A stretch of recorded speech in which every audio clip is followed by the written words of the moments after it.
Yeah, let me show you how we can create a store procedure with a UI.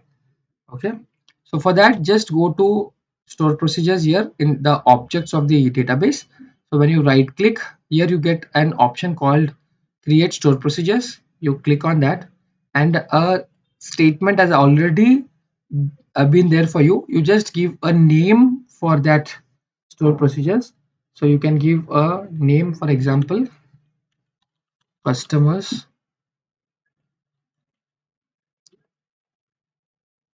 So I am renamed the change name here. So create procedure, procedure name, begin, and here we are writing a SQL query for that.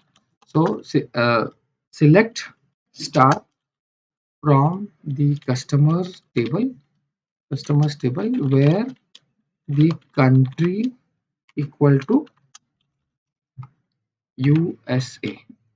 Let me close this, and just you need to, yeah, okay.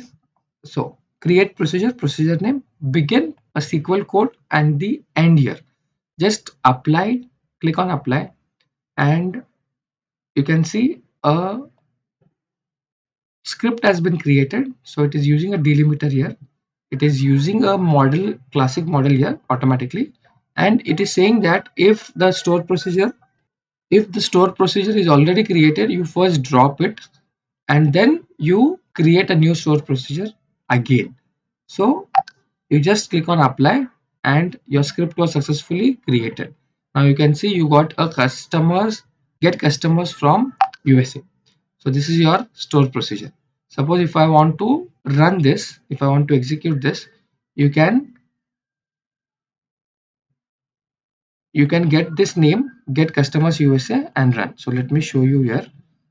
So you can just say call and pull out this name, get customers USA, and execute this.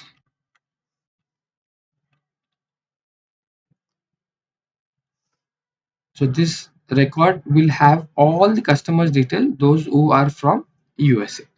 So this is how you can create a stored procedures with a UI.